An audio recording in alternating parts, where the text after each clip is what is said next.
Hi there. So this case is Weyerhaeuser versus Chesapeake Bay Foundation. Weyerhaeuser is the supplier of some of the wood beams, these paralams that I'll be talking about and showing you shortly. And then it was against, or the defendant is Chesapeake Bay Foundation, which is the owner of the building. This is the Phillip Merrill Environmental Center. Basically what happened is the wood beams deteriorated because of moisture and they started rotting out, as well as there was a lot of moisture intrusion in the building, and it caused about $10 million worth of damage. So basically some of the questions are, why is this water getting into the building? How is it getting in there? And then who's at fault?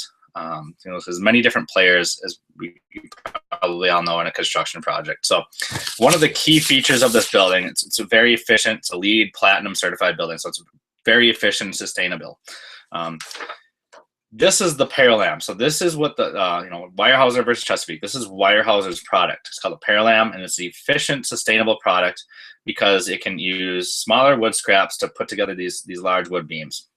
And one of the design details that is important in this building is not only the use of those Paralams, but also the fact that they're both, this is outside here, the fact that they go from outside to inside. And one of the major requirements for wood is that it needs to be properly treated with a preservative, because it's very sensitive to moisture. It can have a lot of shrinking and swelling. It can also take a lot of moisture into those beams. So basically, there ended up being about $10 million worth of damage throughout the last 15 years from all these different water leaks and stuff like that into the building. So basically what ended up happening is Weyerhaeuser, the supplier of these Paralams, ended up being a lot at fault because first of all, they lied about the condition of them. They knowingly said that the building was basically okay, and it was not. And if they did their due diligence, they would have known that and stated that to the owner.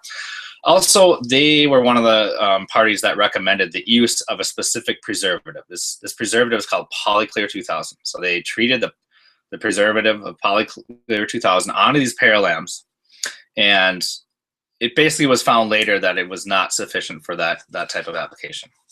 And so they ended up paying about $3 million and still owe about $500,000 to Chesapeake Bay Foundation because they were liable for some of those issues with the water intrusion. But also here, Smith Group is the architect and designer. And so we'll dive a little more in detail on specifications and contract language. But Smith Group not only called out for the use of these Paralams, but also called out for the specific type of preservative that was used to treat these to help negate any moisture issues.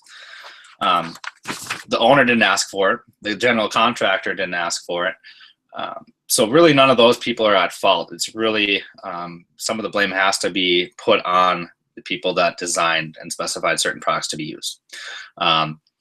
So a couple things I want you to take away from this is, one, it demonstrates kind of the riskiness of the construction industry and how it's not always cut and dry, because there's so many different parties involved. Is it the architect's fault? Is it the general contractor that's in charge of the whole project? Or is it the person that supplied the beams? Or is it the preservative supplier's fault? Well, in this case, it wasn't the preservative supplier's fault. They weren't responsible for testing for compatibility with these Paralam wood structures. But yeah, there's just a lot of different players in the game. And it kind of ties back to one of the case studies that we did in class about the soils and the contamination of the soils. Is it the general contractor's fault, who's in charge of the whole project? It's the owner's fault, who should have done some soil samples and stuff like that before? Or is it the excavator's fault because they should know about the contamination of soils and they were the ones really digging into it?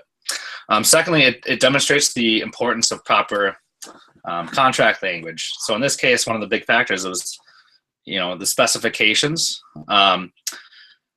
So if something's specified, that party is going to take some of the risk. But it's also with how it's laid out in the contract.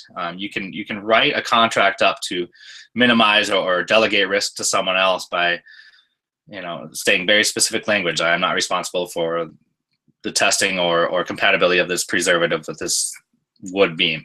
So you can really kind of mitigate, or like I said, delegate or kind of assign risk to other parties depending on how you write contracts. So that's really important, especially in the construction industry. Thank you.